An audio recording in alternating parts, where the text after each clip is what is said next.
if you don't mind hitting on this, you yourself went through some medical scenarios, correct? I did. Did you share? Yeah, I was clipping along, and probably took advantage of health. I always had I came up with a saying early on in the ER for my team: you can't join our team if you don't have kerosene in your veins. And what it meant was, you're going to run hot, we're going to burn hot, because that's the way we do it, right? And it became our motto of our company. I mean, you look at our company, kerosene's all over the thing. And then I started having chest pain, and it was very atypical pain. And I went to my doctor, and she's like, well, it's not heart pain because it's so atypical. And then it just kept getting worse and exertional.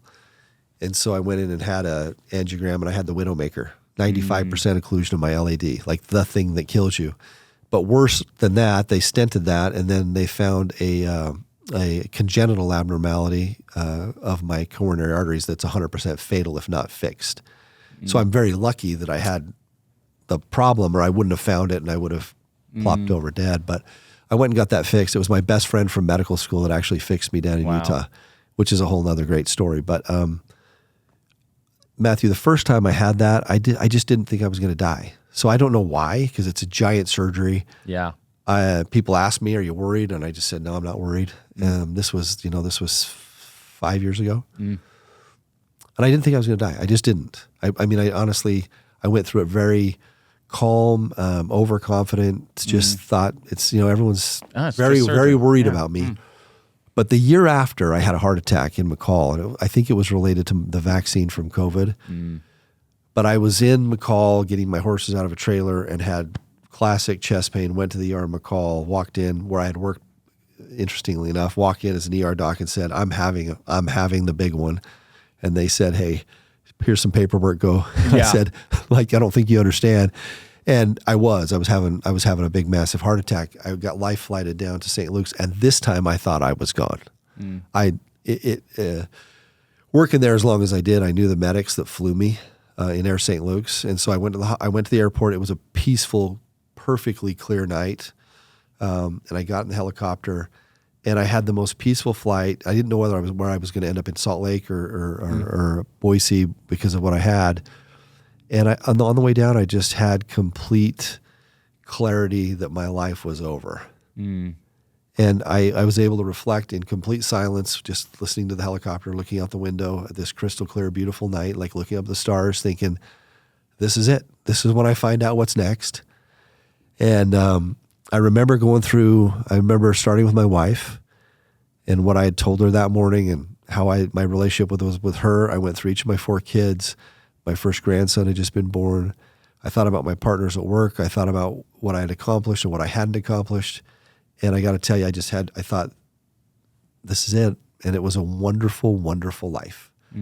And for me, it was peaceful.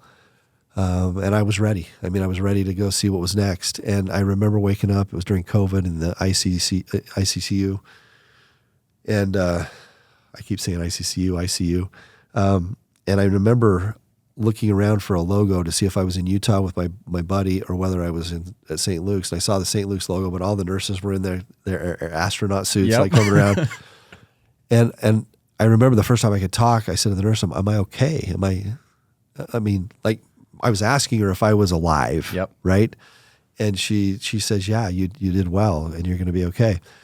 So it's now flash forward. I'm way more contemplative now. I'm way more thoughtful. I do live. It's changed me. The first time didn't. The second time did. And I'm much more free about talking about love and God and stuff. I just am more. I'm still going as hard, but I just think I have a little bit different perspective on this thing. It doesn't last forever. And I do consider every day a gift, and I want to do better, be better, and grow. I want to not stop progressing until there is that time where none of us outrun this thing. And I'm way more. I would tell you this: I always was goal driven, man. If you look at we just went through a new year, and I would always write down all my goals and what I was going to do and all aspects of my life. it would be interesting for me to go do a study over what it was like before this experience and after, because I'm still goal oriented, but it's flipped on its head. Yep. Relationship with God, spiritually, physically, have taken the lead, and then business. It's still there and it's still important. Yeah. But for me, it's how do I be a better person? How do I take better care of my body? And how do I go take better care of people? Yep. And then how do I do this stuff? Yeah. And before, if you look at my goals, it was flipped. It was all of this stuff, and then I'm going to go do this. Mm-hmm. Well, I really appreciate you sharing. It's something that many people don't have an experience in their life where they, feel like they meet the end. Yeah. And it very much does change you. And it can be a very positive thing. I hear people talk about, I heard a guy talk about there's this subscription you can get where you get daily text reminders about death. and some people are like, that's ridiculous, But at the same time, when you really get to that point, you realize what really mattered, right? What did I spend my time doing? What were my goals? What were my priorities? And will I get to the end and have regrets of how I spent that time, or will I be happy with it? And so often we can just get tunnel vision sometimes toward the thing we're working on. And I think that reminder of like none of this lasts. When your time's up, what really mattered, and having those priorities, I think are important. And it's a blessing to have gone through something that wakes you up to that.